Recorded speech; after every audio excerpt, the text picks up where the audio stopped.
I'm finally getting a video of the fall woods and some of my projects that I've completed this summer, which I promised you guys I would show you. It's not the peak leaf season because I was just super busy and I didn't have time to really spend a lot of time just relaxing in the woods. I was busy putting fireplace in and putting my new window in. I think you can see the window from there. That's the shower on the right side, the little building I completed. So I want to show you guys all this because I think the last time I showed you, the shower wasn't complete. And I'm so grateful to finally have the fireplace in, which I've been dreaming about the last 19 years. It's been a long haul, but it happened. Okay, and I want to show you the shower. I know some people get dizzy when I do these videos and I'm walking. And I'm sorry if you're getting dizzy, but this is my shower that I built. I built this building all by myself. I had a little teeny bit of help, but I put the roof on all by myself. I had help gathering the wood off an old barn. But yeah, I just kind of decided to build it up on this pile of rocks, which was kind of like a circle. I don't know why these piles of rocks are here in a circle. It might have something to do with the maple syrup operation that was originally here. But this was the original front door of my house when I moved to this property. But anyhow, I just want to show you how it turned out. Okay, so inside you have a little changing room area, and I put this little light in here. It's kind of cute. And over here I found this antique door from an antique shop. This was actually my mom's antique collection she had acquired over the years. And this is the shower. It's all done out of fence boards, old boards. Everything is reclaimed wood. Okay, and I have a heated shower unit in here, all screened in, so there's no bugs. And even the floor has screens in it, so there's no bugs coming up from below. So yeah, it's amazing. It's super warm, the water, instantly. It's one of those tankless hot water heaters. So I wanted to show you that. And then I wanted to show you the fireplace. But first, I'm going to show you the little kitchen I made, outdoor kitchen. So I've had some entertaining evenings with friends. One night we came out here end of July when all the fireflies were at peak. The whole place was just full of fireflies. It was so magical. It was just like, it was almost surreal. But I have a outdoor kind of metal dome fireplace that goes here on this little brick stand that I bring out. And then I made this little kitchenette, which was a old fireplace screen that I cut a hole out and put the sink in. And yeah, so then I got these little bar stools, and that is the outhouse that I built with a little dome, kind of solarium on top. So yeah, I showed you guys this before.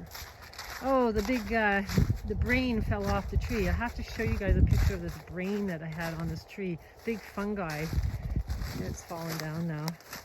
But it was really cool looking when it was at its peak this summer. I don't know what kind of mushroom it was, but it was really huge. Kind of bizarre looking, like it was like a giant brain on the tree. And I'll take you back now into the cabin and show you the fireplace. So welcome into the cabin, and I'll show you think I showed you guys the church window that I put in. I believe I showed you that. That church was right close to the hospital when my husband died in Montreal. And this is the new fireplace and the French glass windows. A friend helped install this for me, and I'm so grateful. And he also had a whole bunch of antique tin from a maple shack, which was imprinted with the maple leaf. So I finally have this fireplace. It has 5 suns on it. So for I bought it because secondhand, thinking of it as like the time of the 5th sun. So anyhow, oh, it's so lovely just to sit back here and enjoy the fire on a cool fall day. So, cozying up by the fire, trying to keep warm. I wanted to talk to you guys about the up and coming partial lunar eclipse. It's happening on October 28th. It's actually happening right in Aries, which is on the head of Citus, the beast. It's also known as the hand of God. It's a very important location in the sky for this eclipse to be happening because it's about ourselves, right? Aries rules the house of self, the first house. And Aries is the god of war. And we see a lot of that happening in the world right now. And I don't want to really get into that because the darkness has to kind of burn itself out, right? We have to purify by fire and through the darkness kind of exposing itself, and that we are, I believe, the awakened souls, the ones that transmute that darkness and bring it into a way of using the dark matter of that darkness to create the world we want to see. So being really emotionally attached to the timeline of terrible things happening on this planet, if you're really emotionally attached to that, you're not really helping. You're not exposing anything, because what are you going to do about it, even if you know about it? Like, you can't really do anything about it, right? The thought of uniting all people and fighting the system is kind of egotistical in my point of view, because you believe that the way you perceive this realm is the right way and everybody else that's asleep is the wrong way. And therefore you're again in this polarity of believing, right and wrong, black and white. So what I believe our job is that we're supposed to take the chaos that comes from negative emotions that gets manifested in this realm. And this chaos has to be purified. And it has to be transmuted back into the ground and then brought up into light. Okay? So it's very, very important that you stay stable in your emotional field through this eclipse coming around Halloween. Okay? Now it's happening on Saturday. So there's lots of parties for Halloween on Saturday, and there's going to be this partial lunar eclipse in Aries. So there's that. And then it's all about emotion, right? Because the moon represents emotion. And it's representing your past lives, your family ancestry, okay? A lot of people don't understand that. They think moons is just your feelings, but it's really your memory. So if say one of your past lives was that you were, in a war and you were, in a terrible situation, what's happening in this world right now is going to trigger those old memories on this eclipse. Okay, so it's very important that you understand that your emotions can be triggered during a lunar eclipse, right? There's a lot of pull happening on the planet. The oceans pull, you get these, what are they called? These whirlpools in the ocean. Okay, so there's a lot of pull. And it's in your crown chakra, and all about yourself. Okay, so if you feel that your emotions are getting really triggered right now, you're very angry, it's because of this placement where the moon's coming for this eclipse. You know, we just had the partial solar eclipse, and now we have a lunar eclipse. So there's lots of eclipses happening right now. So lots of emotion. Now, how I try to deal with a lot of chaos around me, or a lot of negative emotion, is I definitely, when I go to sleep at night, go backwards through my day, because it's like you're downloading a file, a computer file, to kind of like put it away, and then it's there, right? So you're downloading all your emotions, and then you can have a really good night's sleep, and it's better for lucid dreaming as well. Okay, so that's important. And the other thing is about grounding and trying to take all this energy that's around you, this chaotic energy, and start to pull it back down into the earth, okay? So that it can kind of heal itself, okay? Because things heal in the darkness, in the womb, okay? There's it's a healing and a rebirthing, okay? So that's what you want to do right now with all this dark energy that's around, okay? Not get too triggered by it all. It's easy to let fears and, kind of foreseeing what's coming, you can see it all, it's all going to be terrible.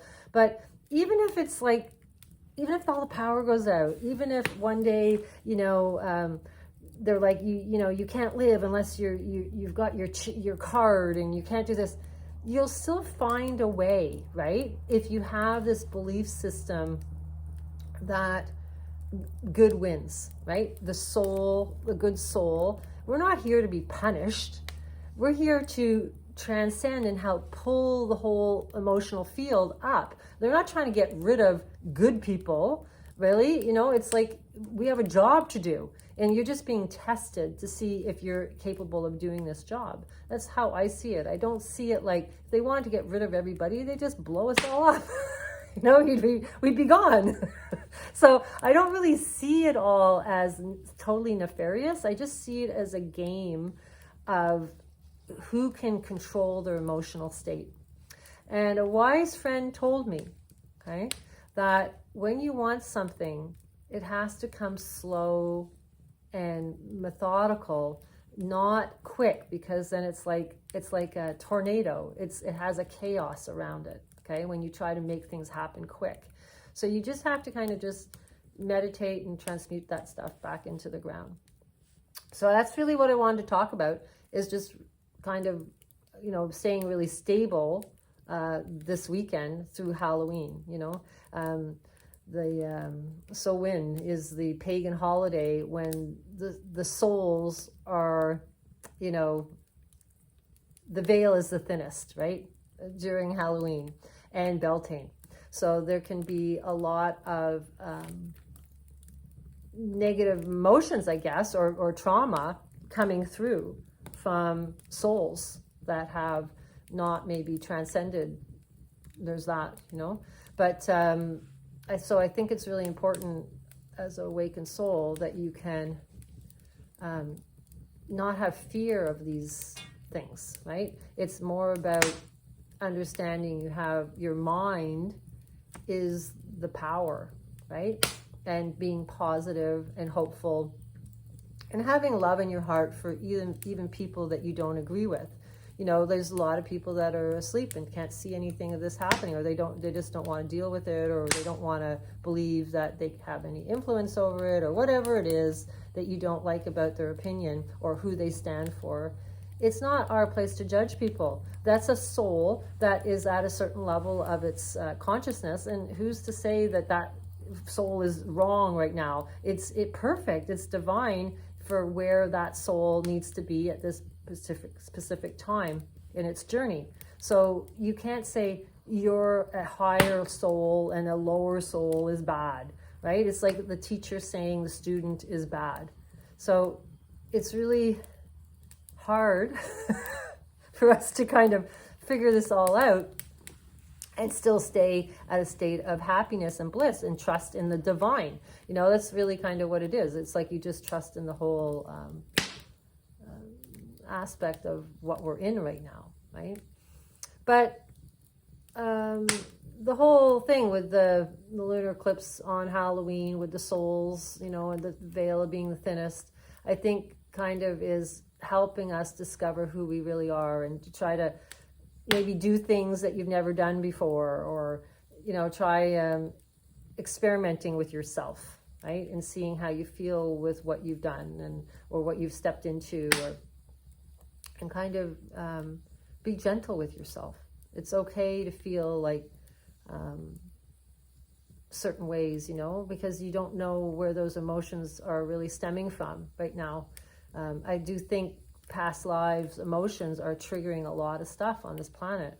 I think, you know, it's just a repetitive cycle that you haven't healed from. So, and the only way we're going to make this planet better is to heal and stop being angry, you know, stop judging people, stop seeing things as right and wrong. You know, it's really about seeing it all as divine. Even the darkness is divine, because it's a teacher, right? Things that you get taught in the darkest moments. So it's always about keeping the heart open, and having faith. This faith that you believe that everything will always work out, right? And you get that when Jupiter in 12th house, that's a very typical thing for Jupiter in 12th house is, you know, that there's always this faith that everything will work out. And Neptune's in Pisces right now, and he's very faithful that things will always work out too, right? So, yeah, so there's a lot going on and a lot to transmute. So I hope you guys are doing well, and I wanted to just share my little sugar shack with you.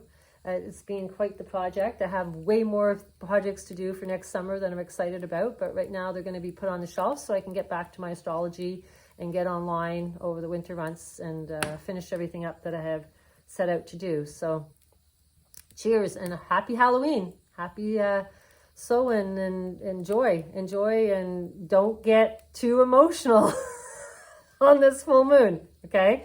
Don't get fearful, don't get angry. Absorb the darkness and try to learn more about yourself, okay? Because this is really an eclipse about self. Bliss to you all. Bye.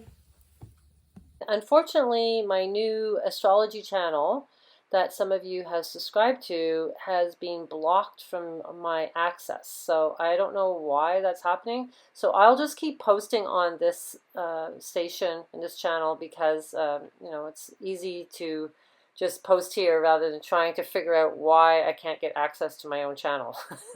But anyhow, just don't want to lose information or get too confusing on where I'm dropping stuff. So I'll just keep dropping stuff here until you hear otherwise. So happy Halloween. Don't forget to like and subscribe. Thanks. Bye.